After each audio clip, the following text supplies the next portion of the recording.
Hi, Terri Gillespie here, and I am so excited.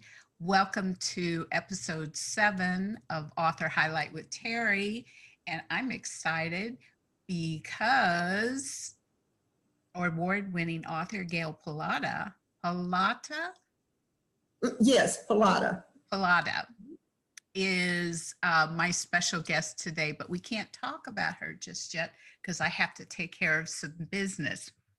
So just a reminder to like, comment, and share this video because it really does make a difference for Gail to get her name and her book out there into the YouTube world. And by the way, YouTube changed their logarithms or whatever it is they do to calculate, and I can no longer see your likes. So the only way for me to know that you liked is for you to comment. And besides, you want to say something encouraging to Gail anyway, don't you?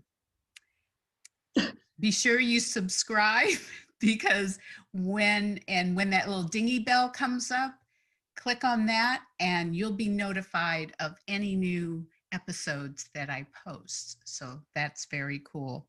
And there's good reason for you to subscribe, and we'll talk a little bit more about that later in the show.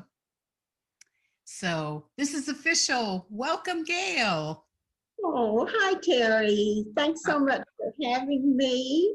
And thanks to everyone who's tuning in. While you're here, be sure to comment, as Terri said.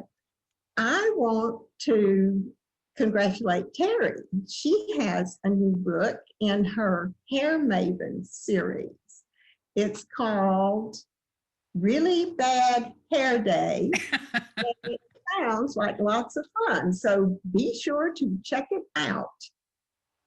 Thank you. I appreciate that little plug there. I'll pay you later. What's really cool is Gail actually wrote a hairdresser book too, so that means a lot. So let me tell you a little bit about my friend Gail.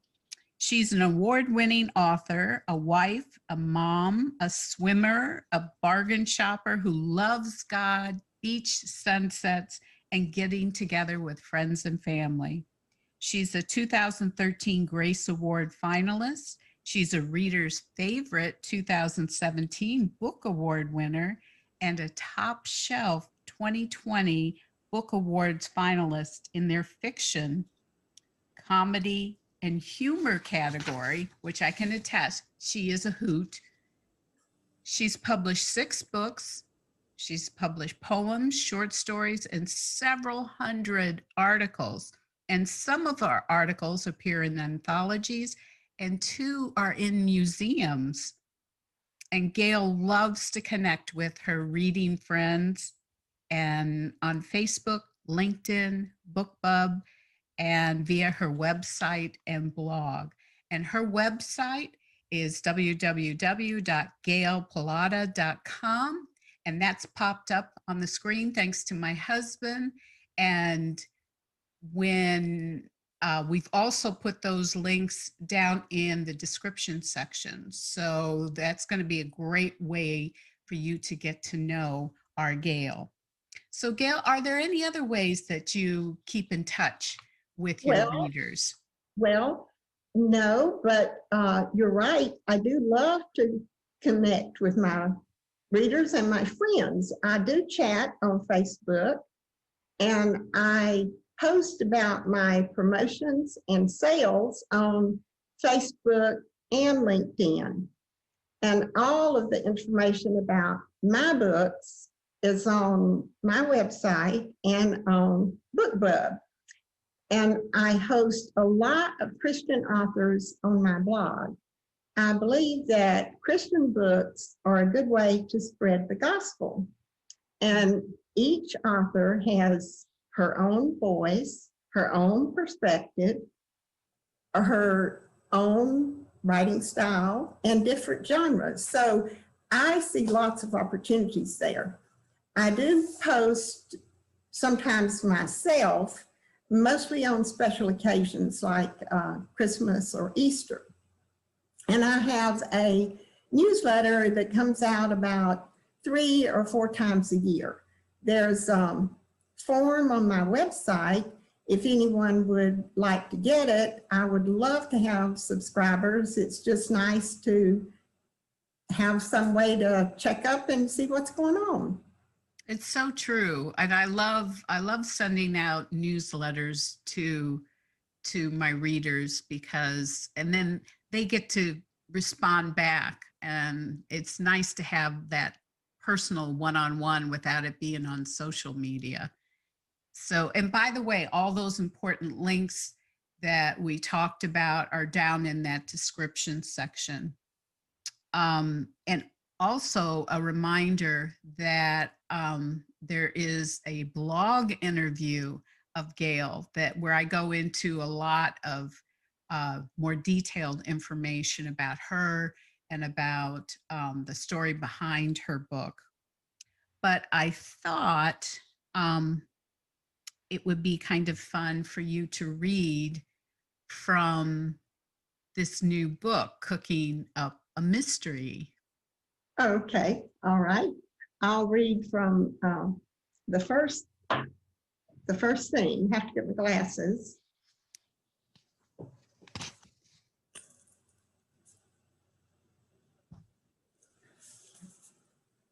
Lainey Eskridge took a breather from polishing the bakery display case and surveyed the dining area in her small tea house. A soft glow from the lamppost out front shone through the large window and danced on the blue-flowered curtains. She rubbed the fabric of a back between her thumb and forefinger. Sometimes in the quiet moments after the customers and George, her assistant, left, she gazed around and marveled that the place belonged to her. Mm. Mom had named it Lainey's Delectable Delights. She would have loved the decor. Pots and pans clanged in the kitchen. Lainey jumped. Was the rolling work table bashing into the wall? Oh, not by itself. Horror that an intruder wrecked the new appliances buckled Lainey's knees. She leaned against the counter and slid to the floor. Clanks, bonks, and crashes reverberated. Lainey buried her head between her legs and trembled like a leaf in a storm. Rattling and slamming resounded. Tears cascaded down Lainey's face. Had she lost everything?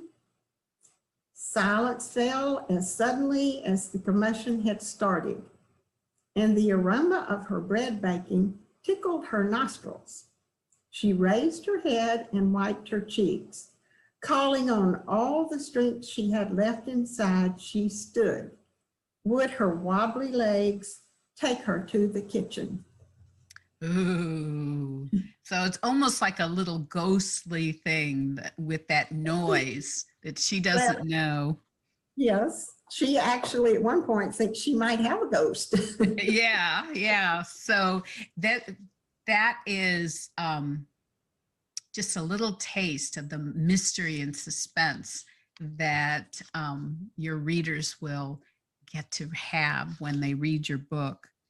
So, as I mentioned before, the blog interview, I mean, we talked about some pretty important things. So I thought that with this interview, we would do something fun. So one of the questions I posed to Gail was, what is the silliest thing you've ever done related to writing? How about sharing that with our viewers? Okay. When our daughter was a baby, we lived in an area that offered very little opportunity for local writers. One day I saw an ad in the newspaper about a new magazine looking for writers. So I called immediately. You could do that back then. And a real person, yes, a real person answered the telephone and connected me to the publisher editor. And he suggested that I come after lunch and bring my portfolio. And of course, I said yes. Well, finding a babysitter was not really a problem. I belonged to a group in the neighborhood, and we swapped favors for those kinds of things. So I dug through the closet and I found several magazines that I'd written for and some tear sheets. And I looked around the house for something to put them in, and I didn't see anything. But it was time to take my daughter, so I got her ready and grabbed up some toys for her to share and took her to the babysitter. When I got back, I began to scour the house for something to put my work in. And I wanted something that looked professional, like a briefcase. Well, nothing in our house resembled a briefcase. Uh-oh. And it was starting to get late. Well, finally, I spotted a picnic basket that my husband's friends from Florida mailed us for Christmas. It had a couple of glasses and some napkins and silverware in it. So I took those out, put in my work, and snatched up the basket and went as fast as I could without speeding to the office park.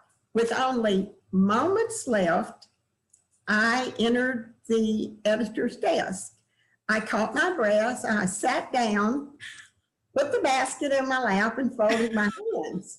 And he didn't say anything. He starts peering over the desk. And finally, he looked up and he said, "Hi, are we having a picnic?" Well, I was so embarrassed. But I explained my situation, and he just very calmly took the picnic basket and went through my work. And he gave He me actually took the picnic basket on his desk. yes, he went through my work and gave me an assignment. And actually, he gave me lots of assignments. He was the person who hosted our daughter for career day in high school. So we had a very long and good writing relationship. We just never had the picnic. I love it. I love it. You know, I mean, you almost imagine Dorothy coming in a whirlwind and sitting down in front of an editor. That's so great. Well, Gail has generously offered an autographed copy of Cooking Up a Mystery, which I have to bring my favorite, that's my favorite wooden spoon.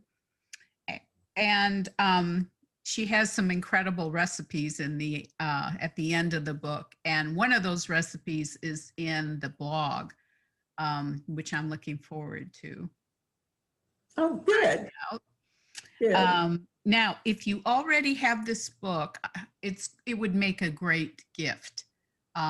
You know, it's a great summer read, so it'd be something really nice to give to maybe your high schoolers teacher or Sunday school teacher or something like that. So just let Gail know if you are the winner, who to sign it over to, and she'll be happy to do that. Now, if you leave a comment here, you're absolutely going to be in the running with one entry. But if you also leave a comment on the blog, you get another entry. If you share this video with your family and friends via Facebook, Twitter, Pinterest, Instagram, that's another entry. And if you subscribe to my YouTube channel, that's 2 entries. And if you subscribe to my newsletter, that's another entry. So that's a total of 6 entries to win this book. And I'll tell you what, you are going to love this book. So, and by the way, if you're already a subscriber to this YouTube channel, if you're already a newsletter subscriber, you still get those extra entries as long as you put a comment in the blog interview and the this YouTube video. So we don't penalize you if you've already signed up. So, and by the way, these entries should be from the contiguous U.S. Those are eligible. Unfortunately, we can't handle international entries yet. So that's all the particulars for the giveaway. Gail, do you have any final words before we sign off? Well, in thinking about everything that's gone on in our world during the past year and a half, and to some extent, the things that are still going on, I find it's a comfort to me to know that Jesus is above all of it, and Jesus is more powerful than any of it. So I would just like to wish God's blessings on all of us as we walk with Jesus. Amen. Amen. That's a good parting word. So, I really want to say thank you very much for watching this episode of Author Highlights with Terri. And as another reminder, all those great links are down in the description section. And be sure and like and comment, and subscribe. And also, if you can like, follow, and subscribe on our social media sites, our Facebook, Twitter, Pinterest, Goodreads, MeWe, we would sure appreciate that as well. So thanks again. God bless you, and be sure and keep reading.